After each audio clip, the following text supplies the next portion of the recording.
Bismillahirrahmanirrahim. Assalamualaikum warahmatullahi wabarakatuh.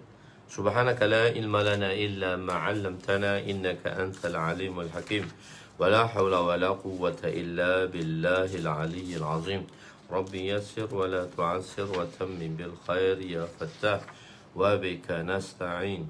Nahmaduhu wa nusalli wa nusallim ala rasulihil karim wa ala alihi وأصحابه الفاتحين بهديهم إلى الحقيقة المجاذة أما بعد أعوذ بالله من الشيطان الرجيم بسم الله الرحمن الرحيم والعصر إن الإنسان لفي خسر إلا الذين آمنوا وعملوا الصالحات وتواصوا بالحق وتواصوا بالصبر صدق الله العظيم وقال النبي صلى الله عليه وسلم لا يؤمن أحدكم حتى يحب لأخيه ما يحب لنفسه وقال النبي صلى الله عليه وسلم نضر الله امرأ سمع مقالتي ووعاها ثم أدها كما سمع رب مبلغ أو آمن سامع أو كما قال عليهم الصلاة والسلام. Ya, kita berada di muka surat yaitu 441 hadis ke 164 bracket 25. Hukum larangan Nabi adalah sama dengan hukum ahkam dalam Al-Quran. Apa yang Nabi larangkan sama dengan Al-Quran. Ini masih lagi kita dalam topik mereka-mereka yang mengingkari hadis. Mereka-mereka yang hanya menerima Al-Quran dan memaksudkan Al-Quran itu dengan pemikiran mereka, dan mereka menolak hadis, sama ada secara terang-terangan ataupun mereka mentakwilkan. Begitu. Jadi Nabi SAW dalam bab ini nak menerangkan hukum larangan daripada Nabi adalah sama dengan hukum Al-Quran. Muka surat ialah 441 hadis 164. Bismillahirrahmanirrahim. Wa ani Irbad ibn Sariyah radhiyallahu anhu qala قام رسول صلى الله عليه وسلم أيحسب أحدكم متكئا على أريكته يظن أن الله لم يحرم شيئا إلا ما في هذا القرآن ألا وإني والله قد عمرت ووعظت ونحيت عن أشياء إنها لمثل القرآن أو أقصر وإن الله لم يحل لكم أن تدخلوا بيوت أهل الكتاب إلا بإذنه ولا ضرب نسائهم ولا أكل ثمارهم وإذا أعطوكم الذي عليكم رواه أبو داود في إسناده وأشعث بن شعبة المصيصي قد تكلم فيه. Sayyidina Irbad bin Sariyah, satu orang sahabat namanya Sayyidina Irbad bin Sariyah radhiyallahu anhu berkata, Rasulullah SAW bangun, berdiri dan baginda bersabda, yakni baginda berkhutbah lah ni. Adakah salah seorang daripada kamu dalam keadaan berteleku di atas singgasananya, duduk berteleku di atas singgasananya, menyangka bahawa Allah hanya mengharamkan perkara yang ada dalam Al-Quran sahaja. Ketahuilah bahawa sesungguhnya demi Allah, aku telah perintahkan kamu, aku telah memberi amaran pada kamu dan melarang kamu sesuatu sesungguhnya. Larang kamu daripada sesuatu sesungguhnya ia sama seperti Al-Quran atau lebih. Sesungguhnya Allah tidak menghalalkan bagi kamu memasuki rumah-rumah ahli kitab melainkan dengan izin mereka, memukul wanita-wanita mereka dan makan buah-buahan mereka apabila mereka menunaikan tanggungjawab mereka. Hadis riwayat Imam Abu Daud. Pada sanad hadis ini ada perawi yang bernama Al-Ash bin Al-Shu'bah Al-Musisi, dan beliau telah dikritik oleh para perawi. Beliau telah dikritik dalam ulama dalam Asma'ur Rijal. Zahirnya peristiwa ini berlaku adalah pada peperangan Khaybar lah. Nabi SAW pergi kepada peperangan Khaybar. Telah saya jelaskan dahulu, peperangan Khaybar. Khaybar ni adalah satu kawasan lah. Kita panggil satu daerah lah. Dalam daerah itu mempunyai banyak kawasan-kawasan dan banyak kampung-kampungnya. Iaitu mempunyai kampung-kampung yang besar. Jadi Nabi telah pergi ke Khaybar untuk menawan Khaybar. Sebab apabila orang-orang Yahudi telah dihalau ke Madinah dan mereka menuju ke Khaybar dan mereka duduk di Khaybar dan mereka membuat penempatan di Khaybar. Oleh kerana mereka melampaui batasan, maka Allah perintahkan Nabi untuk pergi kepada Khaybar dan menawan mereka. Khair. Jadi apabila orang-orang Islam menyerang Khaybar dan para sahabat memula memasuki kebun-kebun orang Yahudi. Masuk kebun orang Yahudi. Dan mereka memakan buah-buahan mereka. Makan buah-buahan. Jemaah jalan kaki juga makan. Itu rezeki Allah. Itu tak boleh. Itu salah. Gitu. Hak orang. Mana kita boleh makan. Dan menyembelih kaldai mereka. Sembelih kaldai mereka. Masa tu kaldai tak diharamkan lagi. Semasa tu, selepas tu peristiwa tu lah, di Khaybar tu lah kaldai diharamkan. Dan memakan. Dan waktu itu Nabi sedang mendirikan solat. Masa tu Nabi tengah mendirikan solat. Sahabat buat kerja begini. Setelah selesai, Nabi pun bersabda lah dengan sabdaan tersebut seperti mana di atas. Nabi kata, sebagaimana aku menghalalkan, sebagaimana aku menasihatkan kamu, aku menasihatkan kamu, melarang kamu, maka dia sepertilah Al-Quran.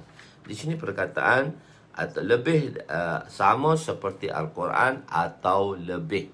Sama seperti Al-Quran atau lebih. Apa maksud dia? Ialah kinayah. Ini bahasa kinayah. Bahasa kinayah kan? Setelah saya jelaskan kepada almarhum ayah saya, kalau dia kata, oi minta air tu, situasi tu minta air tu, masa tu dia nak basuh kereta. Dia nak basuh kereta, maka dia pun kata, kita pun bawa air sikit. Dia kata, kenapa tak bawa air tu dalam kulit etak? Kenapa tak bawa air dalam kulit etak? Etak tu satu jenis makanan. Kalau orang Kelantan tahulah, kat sungai tu dia ada etak tu. Dia macam kerang gitu. Kecil lagi pada kerang. Etak tu kecil je. Bila kita buka kopak dia tu, macam kupang tu, kita buka tu, kita boleh isi air sikit je. Dia kata, kenapa engkau tak bawa air tu dalam kulit etak? Maksudnya, kenapa kau bawa sikit? Aku kan nak masuk kereta. Begitu. So dia guna perkataan kinayah. Menggunakan perkataan kinayah. Dan kita fahamlah macam tu. Jadi di sini adalah kinayah. Tidak membenarkan rumah-rumah mereka, memasuki rumah-rumah mereka. Setelah Nabi SAW perjanjian. Zahirnya hadis ini lebih dari di sini, okey. Zahir di sini ialah hadis ini, atau zahirnya hadis ini lebih daripada Al-Quran. Setelah melakukan perjanjian dengan Ahlul Kitab, tidak dibenarkan memasuki rumah-rumah mereka tanpa izin. Tidak membenar memasuki rumah-rumah mereka tanpa izin. Banyak peraturan yang dikenakan kepada Yahudi apabila perjanjian berlaku. Antaranya tidak memakai pakaian menyerupai ulama dan tidak juga menaiki kenderaan, berjalan di sebahagian jalan sahaja, satu jalan sahaja. Tidak boleh membina kanisah dan tempat peribadatan Yahudi yang baru dan perlu membayar jizyah serta peraturan-peraturan yang lain lagi.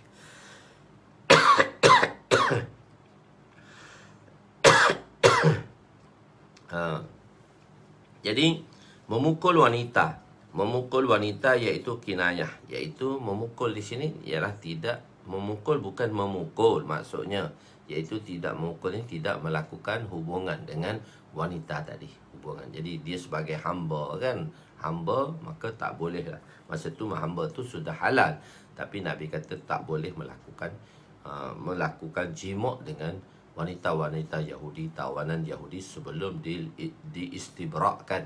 sebelum sebelum istibra. Dia hukum tu tawanan wanita, tawanan perang ni, wanita yang menjadi tawanan perang, dia perlu diistibra tu. Apa maksud istibra? Perlu membersihkan rahim dia dahulu. Adakah dalam kandungan dia tadi, dalam kandungan wanita tadi yang menjadi hamba tadi, kandungan itu perut dia ada baby atau tidak? Maksudnya dia hamil atau tidak. Jadi dia akan diistibrakan. Iaitu dia ada hukum lah untuk hamba-hamba dia. Nanti dalam bab hamba, kehambaan, kita akan ceritakan di sana. Banyak peraturan yang dikenakan. Hadis ini, pengarang kata beliau tidak menjumpainya, tapi cucu beliau, iaitu Syekh Mirik Syah rahmatullah alaih, telah menjumpai dalam kitab Sunan Abu Daud. Rawahu Abu Daud fi isnadihi. Cuma dalam riwayat Abu Daud. Ada cuma dalam, tapi oleh kerana hadis ni semakna dengan hadis-hadis yang selepasnya. Walaupun hadis ini ada pertikaian di kalangan rawinya, tapi kan hadis-hadis ni semakna dengan hadis yang sebelumnya. Hadis ini sama dengan hadis yang sebelumnya tadi. Nabi SAW, kama harramallahu illa an yuhilla lakumul himar. Jadi seolah-olah hadis ini semakna. Jadi sebab itu kadang-kadang musannif, pengarang tadi, dia membawa hadis tu ada sedikit takallum. Apa maksud takallum? Ada sedikit perbahasan dari segi rawinya, iaitu dari segi siqahnya rawi tadi. Tapi oleh kerana mafhumnya sama dengan mafhum sebelumnya, maka hadis daif itu diterima. Jadi sebab itu tak semestinya semua hadis daif kita tolak. Tak. Sebab musannif, pengarang akan membawa hadis daif tadi selepas riwayat yang sahih, yang mana hadis daif tadi semakna dengan hadis-hadis yang sahih, maka riwayat itu diterima. Okey. Nasihat selamat tinggal daripada Nabi yang menyebabkan sahabat menangis. Oh, Nabi buat satu bayan al-wida', macam bayan selamat tinggal lah, satu nasihat daripada Nabi sallallahu alaihi wasallam.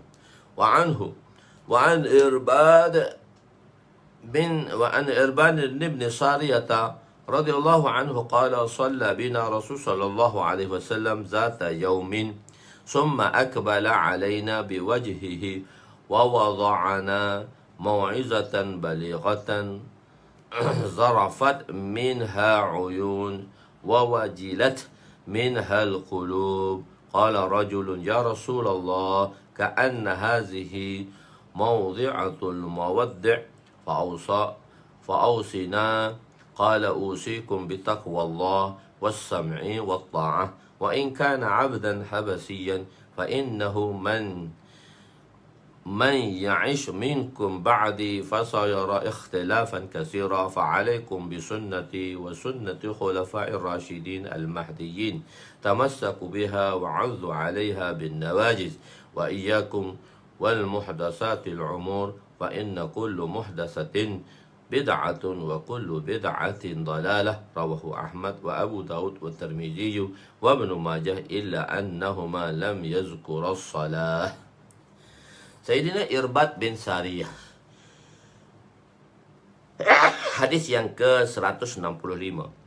Sayyidina Irbad bin Sariyah radhiyallahu anhu meriwayatkan bahawa pada suatu hari Rasulullah SAW solat berjemaah bersama kami.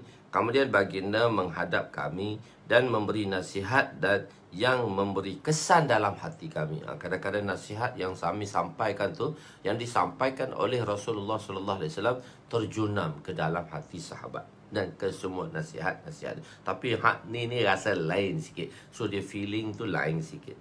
Bercucuran air mata kami, hati kami menjadi takut. Maka seorang lelaki telah berkata, yakni sahabat telah berkata, ya Rasulullah, seolah-olah nasihat Tuhan ini satu nasihat perpisahan. Oh, macam nasihat perpisahan dah. Oleh itu, berilah nasihat kepada kami. Maknanya, tambahkanlah nasihat lagi pada kami. Maka baginda bersabda, aku menasihati kamu supaya bertakwa kepada Allah, aku menasihati kamu supaya bertakwa pada Allah dan menasihati kamu supaya dengar dan taat. Sami'na wa ata'na, supaya kamu dengar dulu. Kadang-kadang orang tak nak dengar pun. Nak macam mana nak taat? Dengar dulu nasihat-nasihat dan taatlah. Dengar dan taat kepada pemimpin kamu, iaitu amir kamu.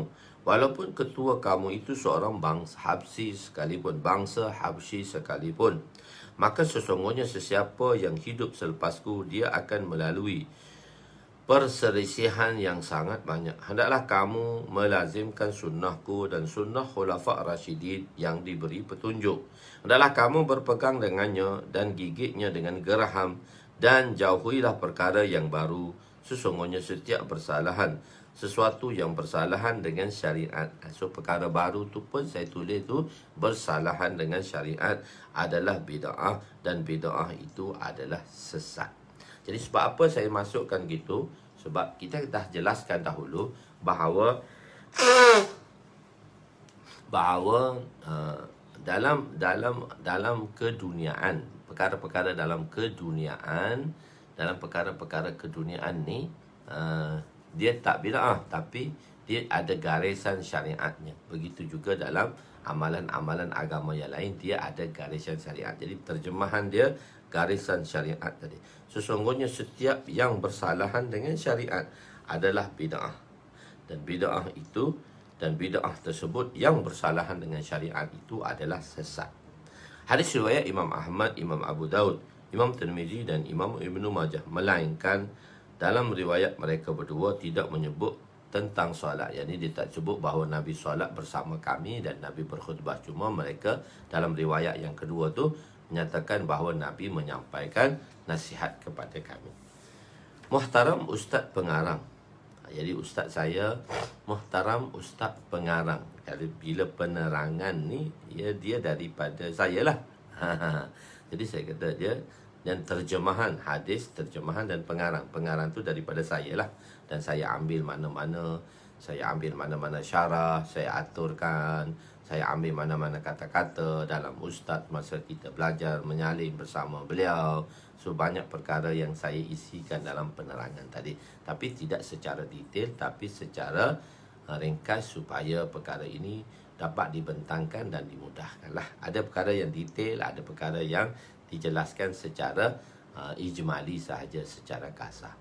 Okey, muhtaram yang dimuliakan Ustaz Pengarang, iaitu Ustaz kami, Ustaz saya Syekh Maulana Ihsanul Haq damat berkatuhum hafizahullah, telah menganjurkan agar nama-nama sahabat yang tidak masyhur ini dihidupkan kembali dengan nama-nama anak-anak kita sempena nama mereka. Jadi kan kita kan nama sekarang dah nama-nama hebat dah. Dulu nama entah ke mana tak tahu, mak ayah kita masa sekelas dengan saya masa sekolah tu nama anak dia Zazizu, Zuziza. Zazizu, Zuziza, Zizazu. Dia tiga beradik tu, nama dia Zazizu, Zuziza, Ziziza. Macam-macam nama yang tak tahu entah ke mana pula maknanya. Tapi ya Masya Allah, selepas tu ada kesedaran, ada agama dalam kehidupan, maka diletakkan nama-nama yang baik. Jadi lepas tu ustaz kami kata, kalau nak letak nama ni, letak nama sahabat-sahabat yang jarang digunakan. Misalnya Irbat, Ukasyah, Ukasah bukan Ukasyah, Ukasyah. Contoh dia sahabat-sahabat ni, Irbat, Miqdam, Ukasyah. Ukasyah dia ada double K itu sebenarnya, dan lain-lain lagi. Okey, satu hari setelah mengimami solat subuh, satu ketika Nabi mengimami solat subuh. Berdasarkan riwayat yang lain, Nabi telah memberi satu penerangan yang hebat. Nabi telah memberi, lepas main subuh, Nabi kumpul, Nabi bagi bayan lah. Tapi taklah panjang macam kita bayan 2-3 jam. Nabi simple-simple je. Kalla wa talla. Percakapan Nabi, ulama mengatakan kalla wa talla, iaitu simple, ringkas, tapi maksudnya mendalam. Berdasarkan riwayat yang lain, Nabi telah memberi satu penerangan yang hebat sehingga menyebabkan hati kami menjadi sedih. Begitu terkesan. Zahirnya bayan tadi, penerangan tadi tersebut lebih kurang dalam 15-20 minit lah. Nabi bagi menusuk, betul-betul menusuk kalbu dalam masa 15-20 minit. Maka Nabi SAW, sahabat tu katakan, macam al-wida' pula. Ini macam bayan selamat tinggal ni, umat fana. Kalau mana Yusuf rahmatullah alaih dalam dakwah sebelum dia meninggal, dia bayan umat fana. Masya Allah, bayan yang begitu menusuk kalbu pada tahun 1965 penerangan tadi menusuk kalbu lah. Mana Yusuf rahmatullah alaih, Amir dakwah yang kedua, Mana Yusuf rahmatullah alaih meninggal pada tahun 1965. Dan 1965 itulah Maulana Inamul Hasan rahmatullah alaih menjadi amir sehingga ke 1995 beliau meninggal. Okey, takwa menghindarkan diri. Jadi di sini Nabi memesankan pertama sekali ialah supaya bertakwa. Takwa, apa itu maksud takwa? Telah saya jelaskan. Takwa Nabi kata ahuna. Takwa tu dalam dada kita, dalam jantung kita, iaitu dalam hati kita. Jadi takwa di sini maksud dari segi bahasanya menghindarkan diri daripada melakukan perkara yang dilarang, menghindarkan diri daripada sesuatu yang tidak disukai. Itu maksud dia takwa. Al-ijtina. Takwa ni maksud dia al-ijtina. Takwa ni kalau kita terjemah dalam bahasa Melayu ialah makna dia takut. Makna dia apa dia? Takut. Makna dia takut. Itu maksudnya nuaiman. Itu dalam bahasa tasghir. Jadi perasaan dia takut, takwa tadi. Kalau kita terjemah, takwa sikit, takutlah sikit. Maksud takut tu maksudnya ialah menghindarkan diri. Kenapa kita takut? Maksudnya kita menghindarkan diri daripada benda-benda yang kita rasa boleh memudaratkan kita. Itu kenapa kita takut? Kenapa kita takut? Kita menghindarkan diri kita daripada perkara-perkara yang boleh memudaratkan kita. Jadi takwa di sini ialah kita menghindarkan diri daripada sesuatu perkara yang boleh memudaratkan kita. Jadi kita ijtinab, iaitu kita menahan diri kita. Itu makna dia takwa. Maka Nabi kata takwalah, iaitu pertama menghindarkan diri daripada kufur dan syirik. Takwa kita pertama ialah kita takut terjerumus daripada kufur dan syirik. Kita takut kita ni berada dalam kufur dan syirik. Jadi kita menghindarkan perbuatan-perbuatan kufur dan syirik. Perbuatan kufur dan syirik ni, takwa itu secara terang-terangan lah. Syirik secara terang-terangan lah. Kita panggil dia syirik jali. Syirik yang terang-terang, kufur dan syirik. Daripada hati kita, maknanya dalam hati kita. Daripada dosa-dosa besar. Juga kita menghindarkan diri daripada perkara dosa-dosa besar yang boleh mubiqat, yang boleh membinasakan. Kita belajarkan bab dosa-dosa besar, 7 dosa besar yang boleh membinasakan. Banyak lagi lah dosa-dosa besar. Di situ cuma hanya disebut 7 sahaja pada mauqi' tersebut, pada masa tersebut. Mauqi' itu masa lah. Jadi, dan menghindarkan diri daripada dosa-dosa kecil seperti yang diisyaratkan dalam hadis ini. Satu lagi ialah menghindarkan diri daripada ma'siwallah, selain daripada Allah.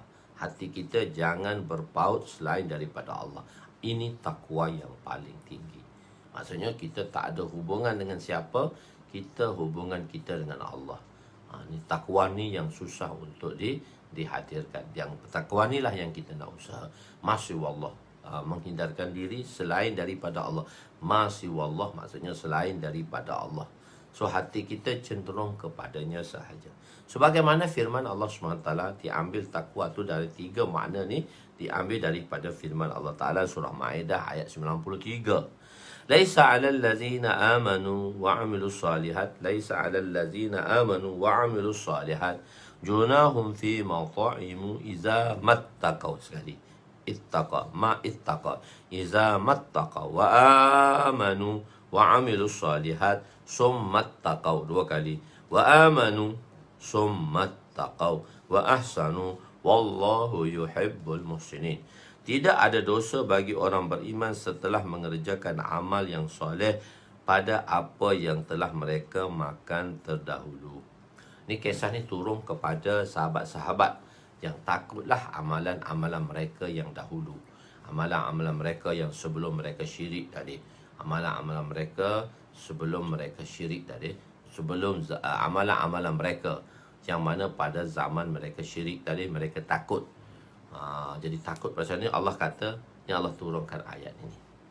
Allah kata, tidak ada dosa bagi orang yang beriman setelah mengerjakan amal soleh pada apa yang telah mereka makan dahulu. Jadi mereka makan, mereka taubat, dah masuk Islam dan semuanya, benda tu tak ada jadi dosa adalah apabila mereka beriman serta beramal amal yang soleh, apabila mereka bertakwa dan beriman serta mengerjakan amal yang soleh. Iza mattaqau, apabila mereka bertakwa. Apabila setelah masuk Islam mereka ni bertakwa.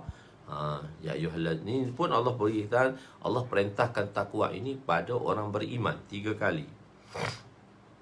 Jadi pada mereka yang orang-orang yang beriman. Jadi apabila mereka bertakwa dan beriman serta mengerjakan amal yang soleh, kemudian mereka tetap bertakwa dan beriman. Kemudian mereka tetap bertakwa dan berbuat kebajikan kerana Allah mengasihi orang-orang yang berusaha memperbaiki amalan.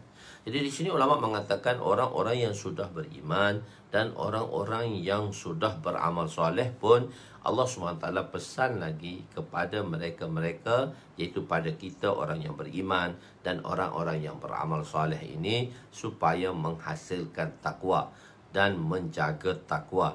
Dan pesanan ini diberi sebanyak 3 kali. Kan, laisa 'alal ladzina amanu wa 'amilus shalihat. Orang yang sudah beriman dan beramal soleh, maka Allah kata iza mattaqau, perlulah dia bertakwa. Wa amanu, dan orang-orang yang beriman itu juga dan beramal soleh itu juga hendaklah dia menjaga takwanya kali kedua. Dan orang yang beriman itu juga hendaklah dia menjaga takwanya dan memperelok dan memperbaiki amalannya. Ahsin, iaitu ahsana, memperelokkan dan memperbaiki amalan. Jadi di sini Allah Subhanahu Wa Taala perintahkan orang-orang beriman supaya 3 kali takwa. Maknanya 3 kali takwa. Maksudnya takwa tak. Jadi ulama telah mentafsirkan apa maksud 3 kali perkataan takwa tadi. Takwa pertama ialah menghindarkan diri daripada kufur dan syirik. Kita kena hindarkan diri daripada kufur dan syirik. Takwa kedua, meninggalkan perkara haram. Takwa ketiga, mengosongkan jiwa selain daripada Allah. Mengalihkan kosong. Jadi melakukan takwa, iaitu menghindar kufur daripada syirik. Kufur dan syirik ni bila boleh terhindar daripada diri kita? Bila kufur ini akan hilang, bila syirik ini dibebaskan, bila Allah Subhanahu Wa Taala telah memerintahkan Nabi dengan satu amalan, dengan satu usaha. Nabi diberi agama dan Nabi diberi kerja agama. Nabi wallazi arsala rasulahu bil huda wa dinil haq. Usaha. Huda tadi usaha. Huda tadi memberi makna hidayat. Dan bila hidayat itu kita maknakan kepada Nabi, dia memberi makna ira atau tarik. Telah saya jelaskan 2-3 hari sebelum ini, iaitu 2-3 pelajaran sebelum ini saya telah jelaskan makna hidayat. Hidayat apabila dinisbahkan kepada zat Allah, dia memberi makna isal ilal matlub. Jadi menyampaikan seseorang itu kepada matlamat yang kepada matlamatnya. Menyampaikan seorang itu kepada matlamatnya. Isal ilal matlub. Bila takwa itu, bila hidayat tadi dinisbahkan kepada Nabi SAW, dia memberi makna ira atau tarik, iaitu sebagai penunjuk jalan. Jadi Allah Ta'ala bagi tahu kepada Nabi, wallazi arsala rasulahu, sesungguhnya Allah Ta'ala telah menghantar nabi-nabi dan rasul tadi, khususnya rasul, nabi-nabi dan rasul. Sebab nabi, rasul tu semestinya nabi. Sebab tu saya terjemah nabi-nabi dan rasul. Tu sebut rasul saja ustaz, tu kenapa pula? Bila sebut rasul, maknanya rasul itu di kalangan nabi lah. Bila sebut nabi, dia tidak menjadi rasul. Tak semua nabi itu rasul. Tapi kesemua rasul itu nabi. Wallazi arsala rasulahu. Jadi apabila kami menghantar nabi-nabi dan rasul, wallazi arsala rasulahu bil huda, dengan hidayat, wa dinil haq, dan dengan agama. Jadi dua. Apabila nabi-nabi dihantar dan rasul-rasul dihantar, mereka diberi agama dan mereka bil huda wa dinil haq. Mereka diberi usaha. Huda di situ ira'atut tariq lah, memberi makna usaha, kerja yang Nabi-Nabi buat, iaitu mengajak kepada Allah SWT, berdakwah, mengajak kepada tauhid, supaya mereka beriman kepada, supaya umatnya beriman kepada Allah. Wallazi arsala rasulahu bil huda. Sebab itu kita terjemah satu, kerja, usaha yang Nabi diberi kepadanya, yang diberi kepada Nabi-Nabi, dan agama. Jadi agama dan kerja yang diberi kepada Nabi. Dan Nabi SAW memberitahu dengan huda ni, iaitu sebagai penunjuk jalan ini, Nabi kata, Qul hazihi sabili. Dalam satu ayat yang lain, Nabi menjelaskan, Allah Ta'ala menjelaskan kepada Rasul, Qul, katakanlah hai Muhammad, hazihi sabili. Ini jalan aku. Jalan aku siapa? Adu'u ilallah. Itulah huda tadilah. Mengajak manusia kepada Allah. Dakwah tadi mengajak manusia kepada Allah. Mengajak manusia kepada Allah. Dakwah apa dia? Allah, awidur rahman. Mengajak manusia kepada Allah dan mengajak manusia kepada rahmat. Iaitu mengajak manusia kepada zat Allah dan mengajak manusia ar-Rahman. Itu salah satu daripada sifat Allah. Iaitu mengajak manusia kepada Allah dan mengajak manusia kepada sifat-sifat Allah. Allah, hawidur rahman. Dakwah apa dia? Mengajak manusia membesarkan Allah, mengagungkan Allah, memuliakan Allah, mengeksakan Allah. Dengan itu bil huda wa dinil haq. Dan Allah, mengajak manusia kepada Allah, kepada zatnya, kepada kebesarannya, kepada keagungannya.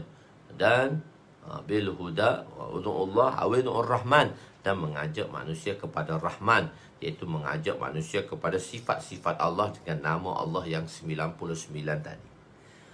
Boleh faham Satu kaitan dengan satu kaitan dengan satu kaitan tadi. Jadi di sini ialah jadi macam mana untuk hindarkan kufur dan syirik ini? Maka Allah SWT beritahu kepada Nabi, Qul hazihi sabili. Hazihi. Kita dah belajarkan haza masjid. Hazihi itu untuk muannas. Kalau haza tu untuk muzakkar. Dan haza tu ismi isyarat yang jelas. Haza masjid. Ini sebuah masjid. Haza. Jadi dalam mula-mula dalam hadis yang pertama, haza. Haza tadi iaitu agama yang jelas. Perkara yang jelas. Haza ni nak menunjukkan benda yang jelas. Tapi di sini tidak sebut haza, disebut hazihi. Sebab sabil itu ialah ayat muannas. Perkataan muannas, maka di bawah hazihi. Hazihi itu muannas. Sama dengan haza. Haza masjid. Masjid itu ialah lafaz dia muzakkar. Maka perkataan ismi isyarahnya dengan ismi isyarah muzakkar. Haza. Jadi jalan tu dari segi sudut bahasa Arab dia adalah perkataan muannas. Lafaz muannas. Sabil itu lafaz muannas. Masjid itu lafaz muzakkar. Sebab itu haza masjid, hazihi sabili. Hazihi itu ialah ismi isyarat, ialah untuk lafaz muannas. Hazihi sabili, jalanku. Dia tak kata subul, dia kata jalan satu je. Kalau subul tu plural kepada sabil, kepada sabil. Ni sabili, li tu ya mutakallim. Ya mutakallim tu idafah ma'a ya mutakallim. Hazihi sabili, jalanku. Apa jalanku? Adu'u ilallah. Ajak manusia pada Allah. Ajak manusia pada Allah. Jadi dakwah lah tadi. Ajak manusia pada Allah. Wadu'ur Rahman. Ajak manusia pada Allah dan sifat-sifat Allah. Ni jalan aku. Adu'u ilallah wa manittaba'ani. Adu'u ilallah ala basirah. Mengajak dengan basirah. Basirah di sini dengan yakin. Dengan bijaksana. Dengan yakin. Nabi buat kerja ini, kerja dakwah ni dengan yakin. Dengan yakin. Sabili, mengajak manusia. Inilah jalan aku. Hazihi sabili ala basirah. Dengan yakin. Basirah. Ana wa manittaba'ani. Aku, waw tu kata hubung, dan manittaba'ani itu ialah mereka yang mengikuti aku. Kalau dalam tafsir jalan lain kata ai man anabi, ai man amanabi, yakni orang yang beriman kepadaku. Jadi kul hazihi sabili, inilah jalan dia, jalan aku, dengan basirah, dengan yakin hendaklah kamu kerjakannya. Ala basirah, ana ini kerja aku. Sebenarnya dalam ad'u sudah adanya dhamir ana, adanya subjek ana. Sebab dhamir ad'u tu sirah mutakallim, wahid mutakallim wahdah, yang mana sudah ada dhamirnya ana, akulah. Ad'u tu dalam tu aku, saya mengajak manusia kepada Allah. Jadi dikeluarkan pula ana. Ana ni dhamir juga, dipanggil dhamir marfu' munfasil. Kenapa dhamir? Kalau ana di dalam ad'u tu dhamir marfu' muttasil, tapi dikeluarkan ana di situ, dikeluarkan secara zahir dalam perkataan ana di situ. Ana itu dhamir marfu' munfasil. Ana nak beritahu kerja dakwah tu kerja siapa? Ana ni kerja aku, wa manit taba'ani, dan kerja umatku, Dia bahasa ataf tadi. Apakah kerja Nabi? Itulah kerja umat ini. Itulah kerja manit taba'ani. Maka Nabi kata, kerja aku mengajak manusia kepada Allah, dan kerja aku ialah mengajak manusia kepada sifat-sifat Allah, membesarkan Allah, mengagungkan Allah, mengesakan Allah, dan mengagungkan sifat-sifatnya. Sebagaimana zatnya begitu, sebagaimana zatnya begitulah sifatnya. Sebagaimana zat Allah itu qadim, maka sifatnya juga qadim.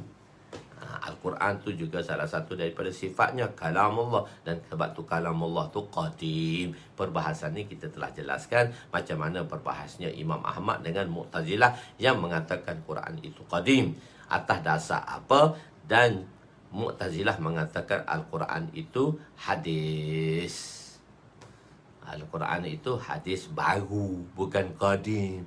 Kerana dia tidak ada kalam lafzi, dia tidak ada kalam nafsi, dan kita ada kalam lafzi dan nafsi. Maksud Imam Ahmad adalah kalam lafz, kalam nafsi, bukan kalam lafzi. Sebab tu Imam Ahmad kata Quran tu qadim, dan dia muradkan lafzi itu. Lafzi itu bagi kita ahli sunnah wal jemaah juga, ahli sunnah wal jemaah juga,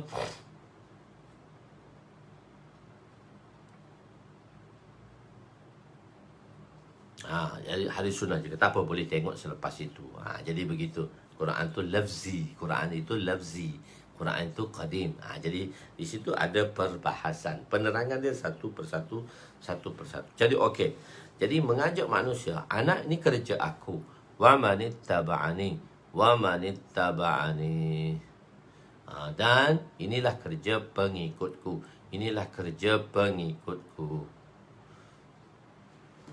Itu kerja pengikut tu.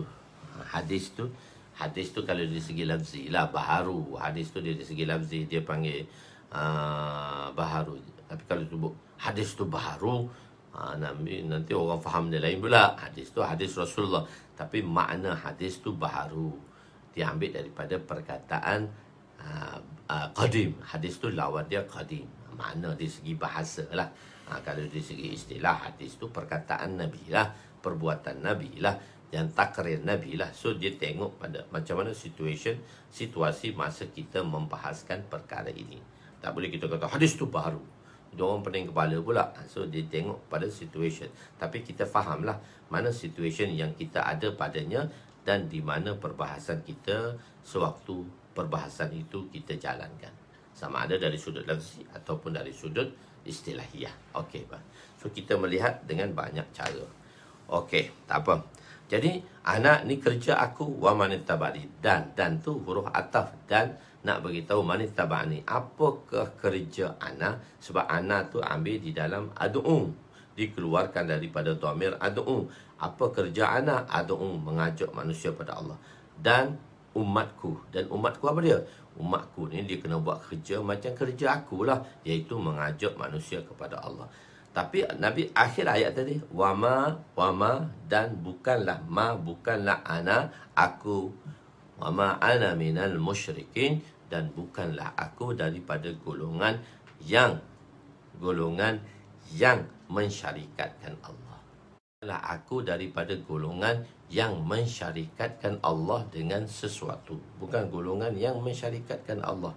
Bukanlah aku ini daripada golongan mereka yang mensyarikatkan Allah. Jadi Nabi kata, Nabi buat usaha dakwah, Nabi buat yakin, maka Nabi kata dengan dakwah ini, dengan dakwah, dengan kerja dakwah ini, maka Nabi kata akan mengeluarkan umat daripada syirik. Dan Allah membebaskan Nabi daripada syirik dengan sebab kerja ni. Tapi kalau umat ni, untuk umat, Nabi tak, untuk umat dia tak ada garanti lagi. Sebab Nabi kata, wa ma ana minal musyrikin. Di situ ayat tu menjelaskan, aku saja. Sebab yakinlah Nabi-Nabi tadi. Jadi apabila umat ini nak keluarkan mereka daripada kufur, kita nak keluarkan umat ini daripada kufur dan syirik, maka kita kena bawa umat ni kepada kerja baginda sallallahu alaihi wasallam. Jadi kita umat Rasulullah, maka kita adalah umat yang berdakwah. Kita kena berdakwah. Berdakwah. Jadi dakwah ni bukan saja berdakwah ni, banyaklah dari sudut dakwahnya, daripada kerjanya. Begitu. Begitu. Ya, dari sudut dakwah tadi. Khair. Jadi, wa ma ana minal musyrikin. Jadi, untuk keluarkan umat ini daripada kufur dan syirik, maka untuk membebaskan umat ini daripada kufur dan syirik, tauhid itu adalah penting. Itu mengajak manusia kepada ketuhanan, kepada tauhid itu adalah penting. Okey. Pertakwa pertama ialah menghindarkan diri daripada kufur dan syirik. Untuk hindarkan diri daripada kufur dan syirik, iaitu dengan dakwah tadi. Kedua ialah meninggalkan perkara-perkara haram. Meninggalkan perkara haram. Jadi perkara-perkara haram ni juga boleh melunturkan iman. Setelah ada iman, maka kita kena kekalkan iman. Untuk kekalkan iman, maka kita kena hindarkan diri kita daripada perkara yang membinasakan, iaitu dosa-dosa besar dan dosa-dosa kecil secara berterusan. Sebab apa? Sikit-sikit lama-lama jadi bukit.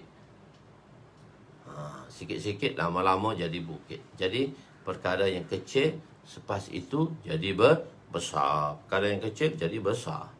Jadi sebab itu kedua ialah menghindarkan diri daripada dosa besar dan dosa kecil. Dan takwa yang ketiga ialah apa dia?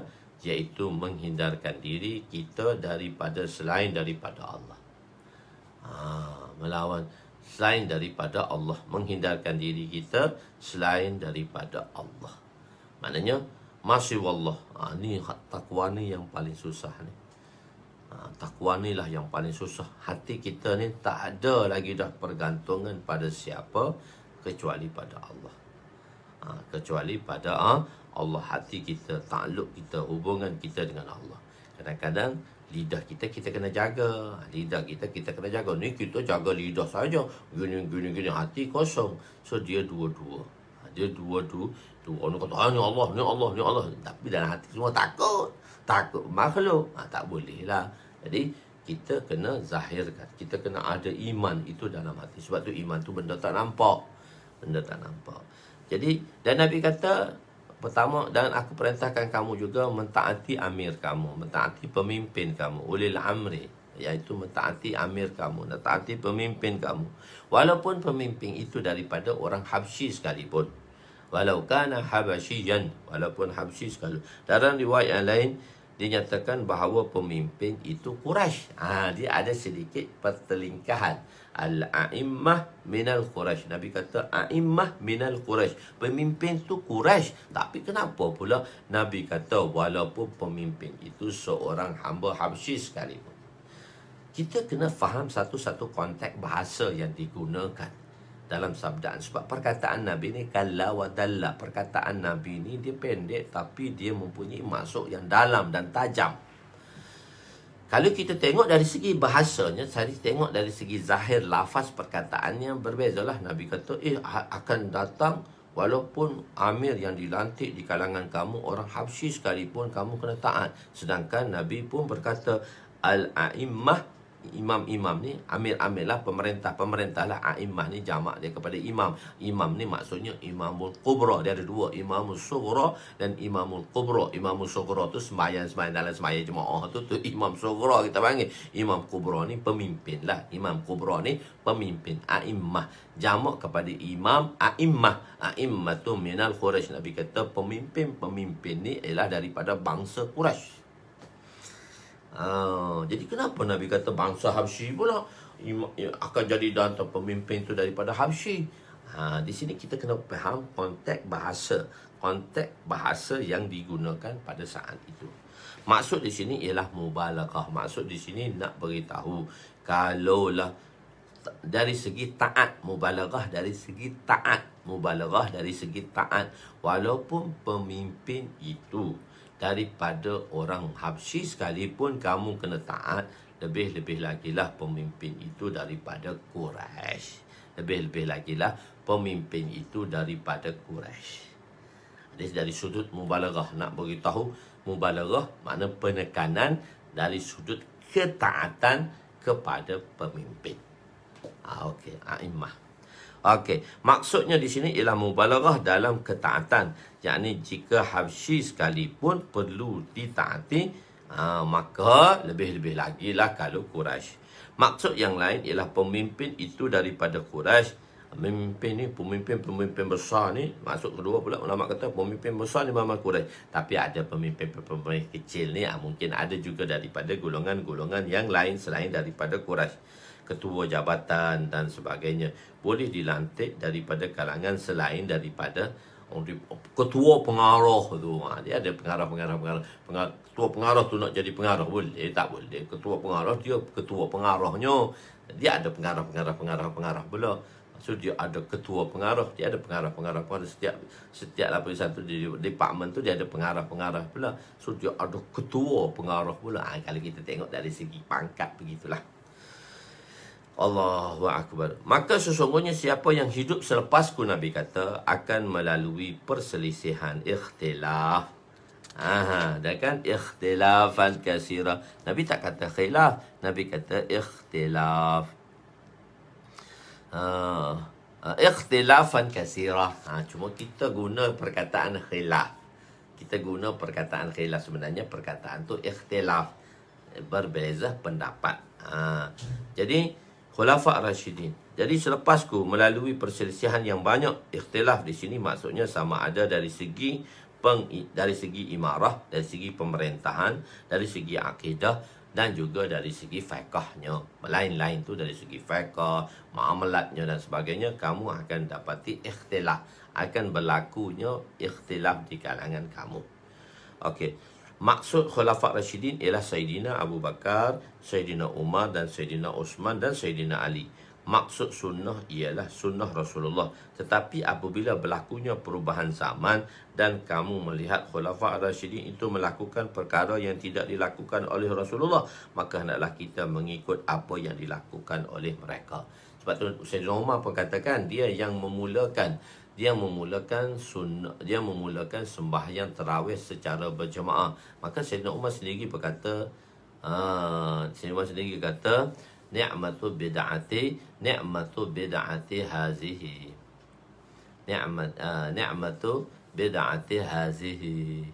Nabi Sayyidina Umar pun sendiri kata bid'ah ni, bagusnya bid'ah ni. Maksud bid'ah umat tu benda baru Nabi tak buat, tapi dia bukan sesat sebab dia berada di atas bid'ah iaitu dia berada di atas bid'ah pula. Dia berada di atas sunnah yang sebelah dijelaskan oleh Nabi. Sebab tu dalam ta'rif bid'ah dari istilahi yang tak ada di zaman Nabi, yang tak ada di zaman sahabat, yang tak ada di zaman tabi'in. Dilakukan oleh Rasulullah, hendaklah kita mengikut apa yang dilakukan oleh mereka. Sayyidina Abu Bakar melantik khalifah selepasnya Sayyidina Umar. Ini berbeza dengan apa yang dilakukan oleh Nabi. Telah kita jelaskan dulu kan macam mana pelantikan khalifah. Gitu. Sayyidina Umar berbeza dengan apa yang dilakukan oleh Nabi.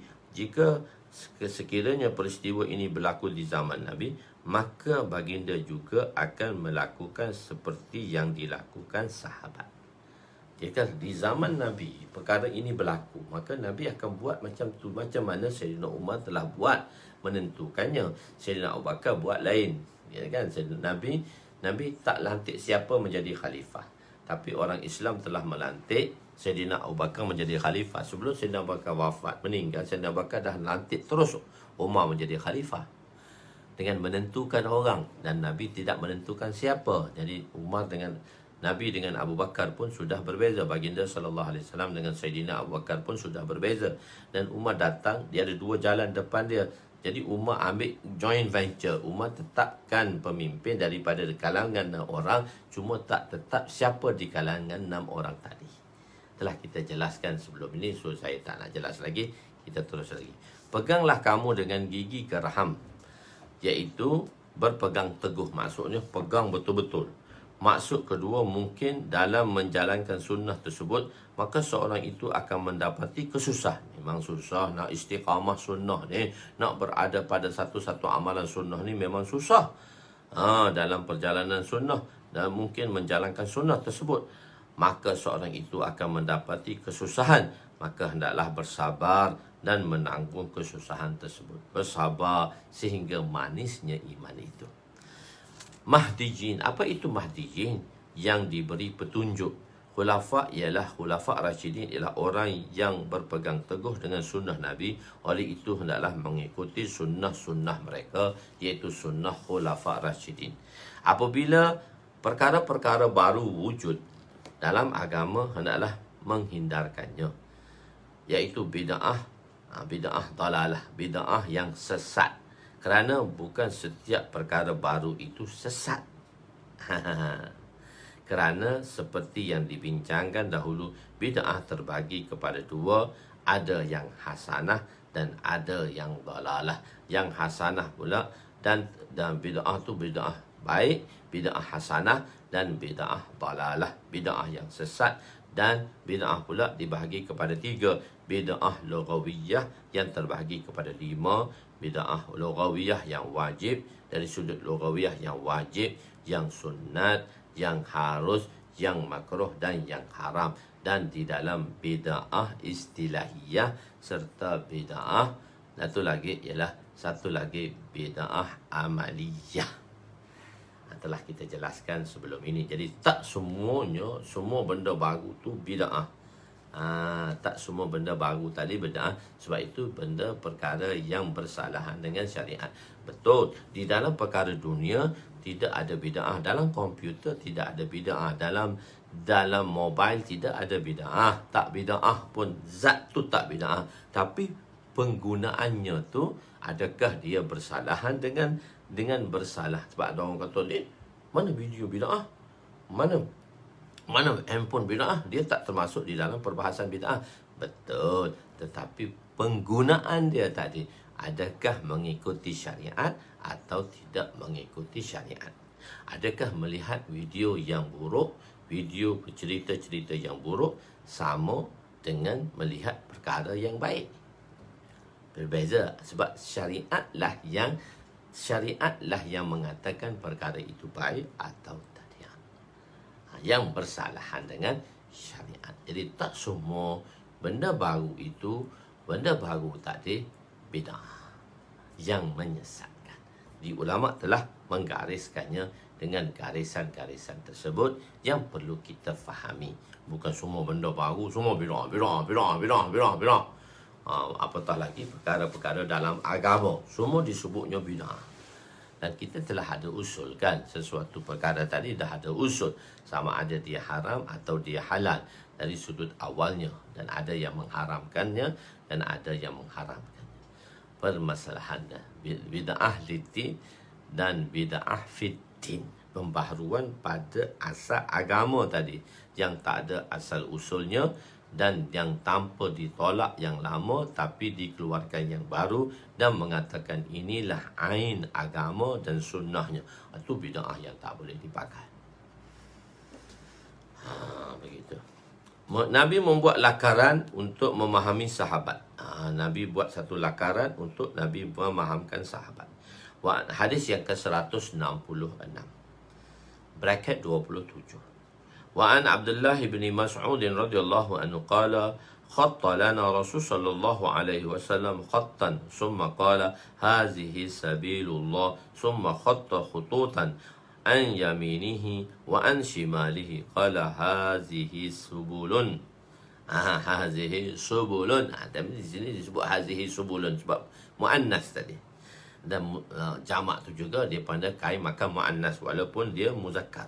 Hazihi subulun ala kulli sabilin minha syaitanun yad'u ilaihi wa qara'a wa inna hadza sirati mustaqiman fattabi'uhu al-ayah, rawahu Ahmad. Sayyidina Abdullah bin Mas'ud meriwayatkan bahawa Rasulullah sallallahu alaihi wasallam telah membuat satu lakaran, membuat satu garisan kemudian baginda bersabda, ini adalah jalan Allah. Aku garis ni jalan Allah, di garis straight jalan Allah. Kemudian baginda menggaris garisan di sebelah kanan dan di sebelah kiri. Dan baginda bersabda, ini banyak jalan-jalan pula. Di atas jalan-jalan ini ada syaitan yang mengajak kepadanya. Kemudian Nabi membaca ayat, sesungguhnya jalanku ialah jalan yang lurus, maka hendaklah kamu mengikutinya. Dia lukis satu garisan, lepas tu tepi tu jalan-jalan yang ada, jalan-jalan yang becak, jalan-jalan yang boleh membawa manusia kepada kehancuran. Jadi jalan Nabi itu siratal mustaqim, ihdinas siratal mustaqim.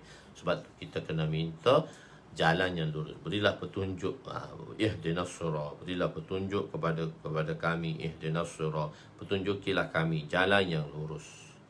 Jalan yang lurus. Begitu. Iman akan sempurna apabila kita ada ittiba'. Iman akan sempurna apabila, di situ saya tak ada penerangan yang banyak sebab saya tak nak terang di situ. Saya kata jalan lurus tu kita dah terangkan. Dan hadis yang ke-167 bracket 28 iaitu iman akan sempurna apabila adanya ittiba'. Ittiba' ni lah yang kita ikut secara surahnya, secara sirahnya dan secara sarirahnya. وعن عبد الله بن عمرو رضي الله عنهما قال قال رسول صلى الله عليه وسلم لا يؤمن أحدكم حتى يكون هواه تبعا لما جئت به وراه في شرح السنة. قال النووي في أربعينه هذا حديث صحيح رويناه في كتاب الحجة بإسناد صحيح في كتاب الحجة. Sayyidina Abdullah bin Amr radhiyallahu anhuma meriwayatkan bahawa Rasulullah sallallahu alaihi wasallam bersabda, tidak sempurna iman, tidak sempurna iman. Tidak sempurna iman seorang itu sehingga keinginannya, hawa, ini keinginannya mengikuti apa yang aku bawa, ma ji'tu bih, apa yang aku bawa. Hadis riwayat daripada Syarh Sunnah, kitab Syarh Sunnah yang ditulis oleh pengarang pertama itu Imam Baghawi. Dan dalam Syarh Sunnah ini hadisnya ialah bersanad. Okey. Dan Imam Nawawi rahmatullahi alaihi berkata di dalam kitab Matan Arba'innya, iaitu hadis ni hadis sahih. Kami meriwayatkannya dalam kitab Al-Hujjah dengan sanad yang sahih. Dalam kitab Al-Hujjah dalam sanad yang sahih. Satu ialah hajat, satu hawa, keinginan kita. Satu adalah hajat. Dan satu lagi ma ji'tu bih, apa yang dibawa oleh Nabi, iaitu agama. Dalam sunnah Nabi, ma ji'tu bih, apa yang dibawa oleh Nabi, itulah agama dan itulah sunnah. Jadi agama ni mesti ma ji'tu bih. Ma ji'tu bih mesti satu keinginan. Dan ingat, keinginan manusia ni dia tak akan selesai. Keinginan manusia ni tak tertunai di dunia ini. Lau kana li ibni adam wadiyan min mal. Nabi kata dalam hadis kursi. Nanti kita akan belajar dalam jilid ke-8 nanti. Iaitu dalam jilid ke-9 tadi. Dalam jilid ke-9 Kitabur Riqaq, bab penghambaan, bab Kitabur Riqaq. Ini hadis-hadis yang akan dikeluarkan di sana. Kitabur Riqaq ni hadis-hadis yang akan dikeluarkan di sana, hadis-hadis untuk membentuk hati kita. Sebab tu kalau kita belajar dalam Mishkat dulu, kita belajar dengan Maulana Mansur Rahman. Dalam Mansur Rahman hisah yang kedua, kita akan, sebelum kita belajar bab-bab lain, kita belajar Kitabur Riqaq. Kitabur Riqaq, ini bab-bab penghambaan. Bab riq ni hamba, riqaq ni jamak kepada hamba.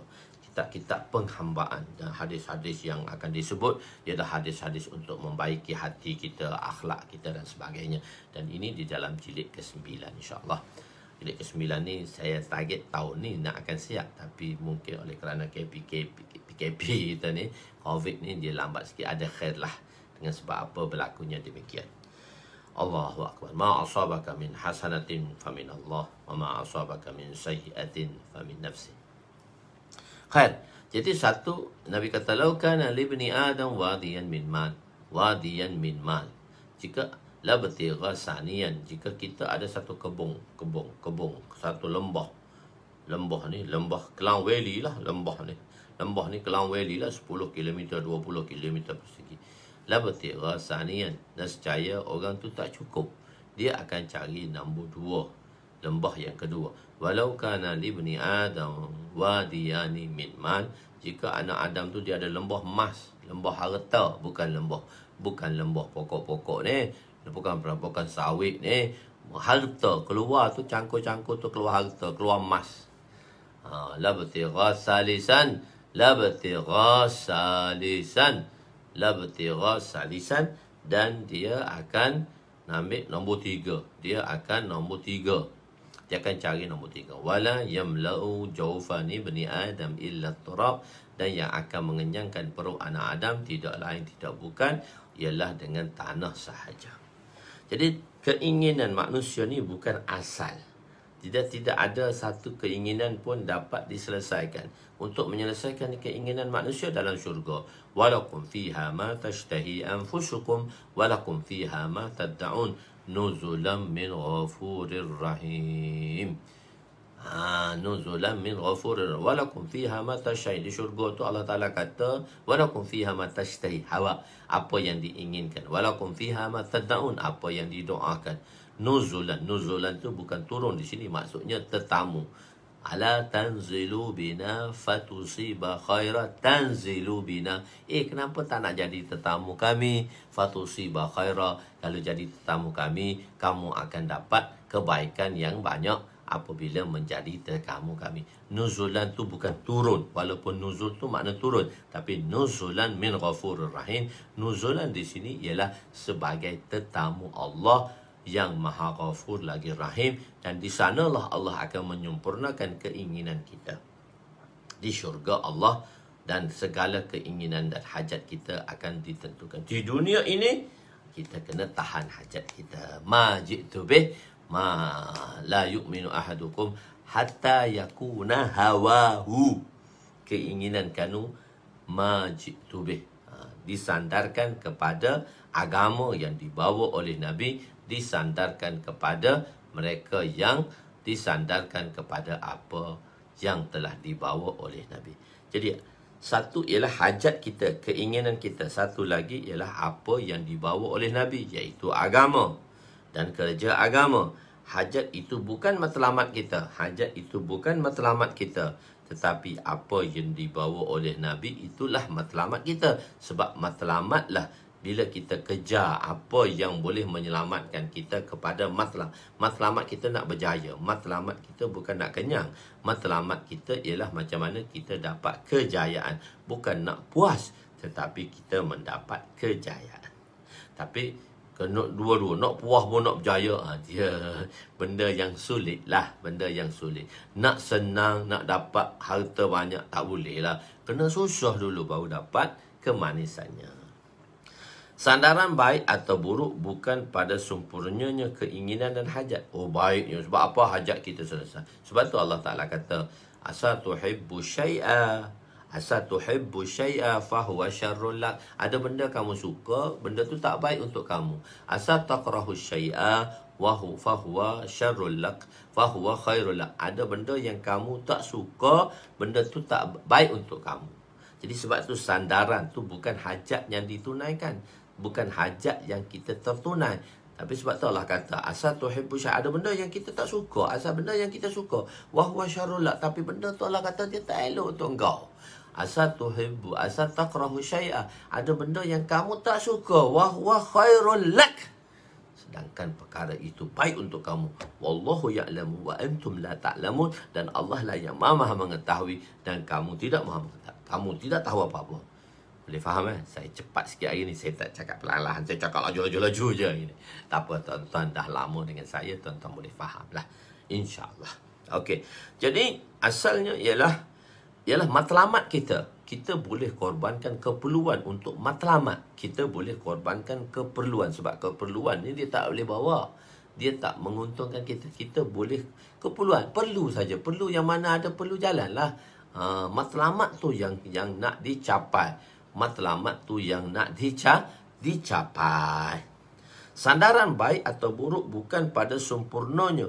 Bukan pada sempurnanya keinginan dan hajat. Akan tetapi matlamat ialah apa yang dibawa oleh Nabi, iaitu apa dia? Hukum-hukum syar'iyah, hukum-hukum syarak. Di sini penafian dan penafian kesempurnaan iman. Nafi di sini la yu'minu, tak beriman, bukan tak beriman langsung, tak sempurna iman, tak sempurna iman. Dari segi akidah, tapi kalau kita tengok dari segi akidah pula, ialah orang-orang yang percaya, yang kurang dari segi amalan. Dari segi akidah, semua orang percaya. Semua orang tahu Allah tu berkuasa. Tapi dari segi amalan tu tergugatnya. Dari segi amalan, maka ini dipanggil fasik. Maknanya dia percaya, dia Islam, tapi amalan dia tadi melanggar perintah Allah, buat dosa, lentang pukang, tak tahu mana dia. Orang ini dipanggil orang fasik.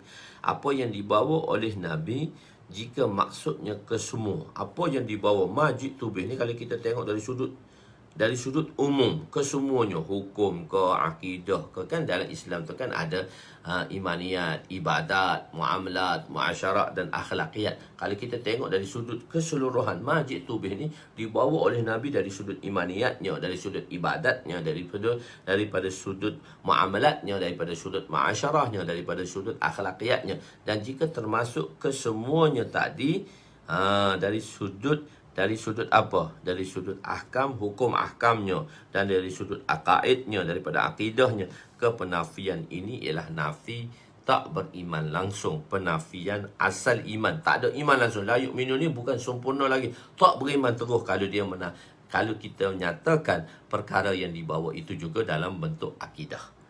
Oleh itu, yang tiada iman. Jadi asas dakwah ialah kita tinggalkan apa yang kita inginkan. Man chahi zindagi ko chhod de, Rab chahi ki zindagi ko guzar de. Urdu sikit. Man chahi, apa saja yang kita nak, apa saja keinginan. Man chahi, apa yang kita nak. Man chahi zindagi, kehidupan apa yang kita nak. Kehidupan apa yang kita nak. Man chahi zindagi ko chhod de, tinggalkan keinginan kita. Apa yang kita inginkan dunia ni, kita tinggalkan keinginan yang salah. Rab chahi ki zindagi ko guzar de. Maka apakah keinginan Allah dan Rasul yang diinginkan, itulah yang perlu kita hidupkan dalam kehidupan kita. Asas dakwah ialah untuk tinggalkan yang kita inginkan. Tinggalkan apa yang kita inginkan dan sempurnakan keinginan Allah. Inilah asas yang paling besar. Apabila ditanya kepada pengasas dakwah Maulana Ilyas rahmatullah alaih, apakah yang tuan inginkan daripada usaha dakwah ni? Tuan nak pangkat, tuan nak darjat, tuan nak kekayaan, dan tuan nak segala-galanya? Tak. Maulana Ilyas rahmatullah ni satu keturunan yang kaya. Keturunan yang kaya. Maulana Ismail rahmatullah alaih. Maulana Ismail tu adalah ayah kepada Maulana Ilyas rahmatullah alaih. Maulana Ismail. Maulana Ismail dia bukan Syekh Ismail Syahid lain. Maulana Ismail. Maulana Ismail ni ayah kepada Maulana Ilyas. Ayah kepada Maulana Ismail ni, dia ada dua isteri. Dia kahwin dengan satu lagi, dia kahwin dengan isteri pertama, lahirnya Maulana Muhammad. Dan daripada isteri yang kedua tadi, lahirnya Maulana Ilyas dan Maulana Yahya. Maulana Yahya. Maulana Yahya ni adalah bapa kepada Maulana Zakaria. Dan Maulana Ilyas ni ayah Maulana Ilyas ni itulah dia pada Maulana Ismail, Maulana Yahya dan Maulana Zakaria. Maulana Yahya dan dia ada tiga beradik, Maulana Muhammad, Maulana Yahya dan Maulana Ilyas. Maulana Ilyas ni anak dia Maulana Yusuf. Maulana Yahya anak dia Syekhul Hadis tu. Maulana Yusuf dengan Maulana Zakaria sepupu.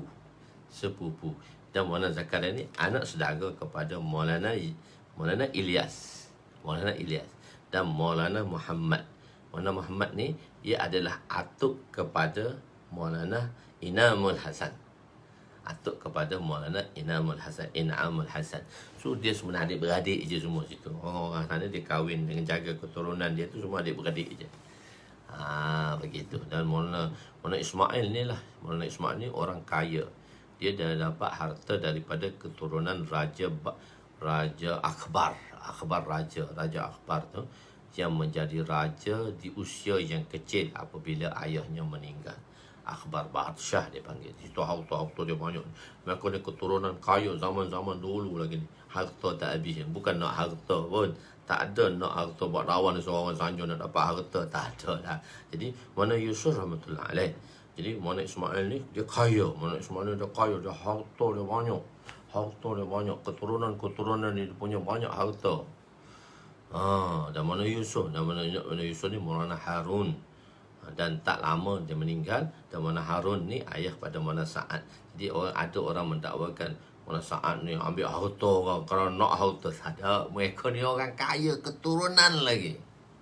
Makan harta tak habis. Nak makan. Kaya turun. Kita kan ada kan di Malaysia ni. Zaman atuk-atuk dia lagi kaya. Kita ada kat rumah kita tu ada satu orang tu kaya tu. Zaman atuk-atuk dia lagi kaya. Anak-anak dia semua kaya. Cucu-cucu dia semua kaya. Semua kaya. Zaman atuk lagi kaya. Atuk pun tak habis harta dah. Jadi anak ni bukan dia apa dia. Lepas tu pandai meniaga pula. Lagi kaya. So mereka ni orang-orang yang kaya.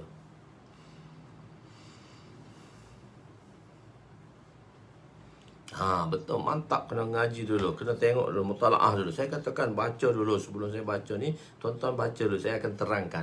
Jadi amalkan mutalaah tu. Bagus. Pakcik Manaf kita. Abang Manaf kita bagus. Jadi itu melangkah. Jadi orang-orang yang kaya. Jadi orang kata ada orang tuamah macam ni lah, macam ni. Tak, ni orang yang kaya. Mereka keturunan kaya. Zaman-zaman dulu lagi harta tak habis nak makan lah. Harta tak habis nak makan dah. Ada satu keturunan Khan di kampung kita Pasir Mah, Tok Seh kita panggil. Tok Seh tu zaman Tok Nenek lagi kayanya. Zaman peniaga kain, zaman Tok Nenek lagi kaya. Haji Mu'rad. Kita tahu kan Haji Mu'rad. Haji Mu'rad ni Pasir Mah ni, kalau Pasir Mah ni Jeff kena Haji Mu'rad. Kedah Haji Mu'rad. Kedah Haji Mu'rad. Haji Mu'rad ni adalah pak mentua Haji Muhammad Din. Haji Muhammad Din. Haji Muhammad Din ni dia ada anak. Dia ada anak iaitu nama berapa dah? Mati dah. Nur Muhammad. Haji Muhammad Din ni dia ada anak dia nama Nur Muhammad. Nur Muhammad ni Tok siapa tahu? Tanya bukan nak kata Tok Nelofa tu. Name Muhammad tu Tok Nelofa tu. Tok Nelofa tu. Dan sebab mak Nelofa tu kahwin dengan anak makcik besar. Makcik besar tu tokai berah. Tokai berah kaya. Puak ni tokai kain. Orang kain sebab tu nak kita kaya ni kaya keturunan lagi. Kaya mereka ni keturunan lagi. Haji Muhammad Nur ni. Dan Haji Muhammad Din tu main baik. Toknya kepada Nelofa tu baik dengan saya. Saya ikut dia lah dalam dakwah. Mula-mula dakwah tu saya ikut dia lah. Kecil-kecil lagi. Tahun 80-an, akhir 70-an. Begitu. Memang orang keturunan kaya kan. Saya nak beritahu orang ni keturunan kaya zaman Tok Nenek lagi kaya. Jadi Maulana Ilyas buat kerja ni dia orang kaya dah. Orang kaya dah. Banyak duit dah. Tapi hidup sederhana lah. Sahabat kan. Hidup sederhana saja. Hidup sunnah itu hidup sahabat. Hidup yang sederhana. Hidup yang sederhana. Simple. Orang kaya hidup sederhana. Orang nampak hidup show off lah. Itu hidup artis. Show off. Semua nak tunjuk. Hidup semua nak tunjuk. Duit dalam poket tak ada sen pun. Semua nak tunjuk belakang. So hidup ni ada benda yang kita boleh tunjuk. Ada benda yang kita tak boleh tunjuk. Begitu. Wallahu a'lam. Jawab panjang. Jadi orang tanya Maulana Ilyas asas dakwah. Asas yang paling. Apabila ditanya kepada pengasas dakwah, usaha dakwah Maulana Ilyas, apakah yang Tuan inginkan dalam usaha dakwah ni? Apa yang Tuan nak? Harta kau, pangkat kau, darjat kau, kemuliaan? Jawab beliau, ihya'u jami'i ma ja'a bihin nabi. Ma ja'a apa yang dibawa oleh Nabi. Matlamat kita ialah ji'tu bih, apa yang dibawa oleh Nabi. Menghidupkan kesemua yang dibawa oleh Nabi dalam ibadah, dalam imaniyatnya, dalam ibadatnya, dalam muasyaratnya, dalam akhlakiyatnya, dalam muamalatnya. Semua sekali itu nak hidup balik. Asal dakwah, asal musuh ialah syaitan dan nafsu. Musuh kita syaitan dan nafsu. Syaitan dan nafsu. Syaitan ni nafsu yang nafsu dan syaitan. Dan kedua-duanya tidak membenarkan kita membawa ke semua. Tapi nafsu lah paling besar. Keinginan tu nafsu. Sebab nafsu lah syaitan. Iblis telah disyaitankan. Iblis tu jadi syaitan tu. Azazel tu jadi iblis tu kerana nafsunya. Iblis tu Azazel, nama ketua syaitan tu Azazel. Dia adalah golongan daripada malaikat. Dia ni letak disama dengan malaikat. Ibadatnya banyak. Tempat dunia ni tak ada tempat yang dia sujud. Kerana amalannya dia dinaikkan bersama dengan malaikat. Tapi nafsu. Jadi, dan Allah kata dia akan sesatkan manusia ini. Seorang saja akan sesat selamat. Dan malaikat lain pun minta doa. Dia pun doa, dia lupa nak doa kat dia. Maka nafsu lah telah mensyaitankan Azazel tadi. Ana khairun minhu. Ana khairun. Khalaqtani min nar wa khalaqtahu min tin. Khalaqtani min nar. Adam, aku dicipta daripada api. Adam dicipta daripada tanah. Ana khairum minhu. Aku baik daripada tu Adam sikit lah. So, nafsu tadi.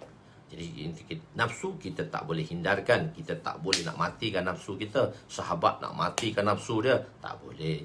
Tapi kita kena kawal dia. Nafsu tu, kita kena kawal. Sahabat tu kata, aku nak puasa. Aku nak nafsu tu ada dalam diri kita. Cuma kita mutmainnahkan dia. Jangan amarah. Jangan nafsu amarah. Marah. Lawamah. Kadang baik, kadang kuali, kadang wali. Ada satu lagi. Nafsu yang mana? Mutmainnah. Irji'i ila rabbiki radiyatan mardiyah. Fadkhuli fi ibadi. Wadkhuli jannati. Wallahu a'lam. Aku qawli hadza astaghfirullahalazim. Li wa li walidayya wa li jami'il muslimina wal muslimat wa lil mu'minina wal mu'minat. Ala ahya'i minhum amwat birahmatika ya arhamar rahimin. InsyaAllah jangan lupa malam ni kita bertemu di daurah. Jadi untuk pengajian umum saya berhentilah seketika, iaitu hari Khamis, hari Jumaat. Malam ni kita mulakan pengajian daurah. Pagi Sabtu daurah, malam Sabtu daurah, dan Ahad malam daurah. Tapi Ahad pagi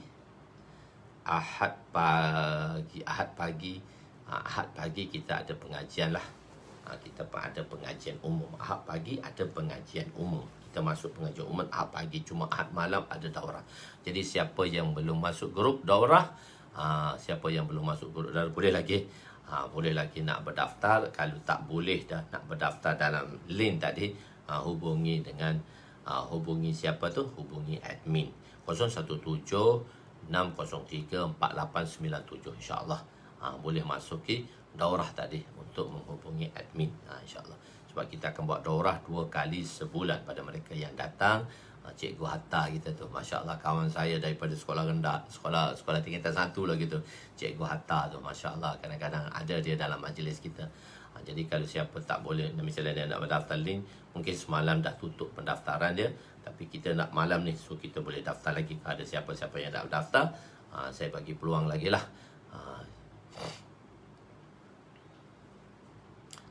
Muhammad jilid keempat tak lagi. Jilid kedua kan tak habis lagi. Kitabul Taharah tu tak habis lagi. Daurah kita masih lagi dalam jilid kedua. Mungkin kita ada beberapa sesi lagi di dalam jilid kedua. Jadi saya tuan-tuan tak nak belajar laju, saya nak belajar perlahan-lahan supaya tuan-tuan boleh faham. Saya tuan-tuan boleh faham, saya tak nak mengajar laju-laju. Kalau ustaz-ustaz yang pernah mengaji tu saya boleh lajukanlah. Tapi pada tuan-tuan, saya dah berjanji dengan tuan-tuan, saya akan terangkan. Dari tempat yang kita laju, kita boleh pergi laju. Tapi tempat yang kita terangkan dalam bab fadak, dalam bab masail ini dia setiap ada masail. So kita cuba tak bincang panjang sangat, kita bincang yang basic saja, yang sekurang-kurangnya dapat diketahui. Wallahu a'lam, insya-Allah kita ketemu malam ini, iaitu di daurah kita. Wallahu a'lam. Wallahu a'lam. Aku qouli hadza. Bismillahirrahmanirrahim. Ya awwalal awwalin wa ya akhiral akhirin wa ya zal quwwatil matin wa ya rahimal masakin wa ya arhamar rahimin. Allahumma ighfir lana dhunubana wa wasi' lana khalaqana wa tajib lana khalabana wa tajibna kasabana wa kanni'na bima razaqtana wa la tuzhib talabana syai'in illa sarraftahu anna. Wa sallallahu ala sayyidina Muhammadin wa ala alihi wa sahbihi ajma'in.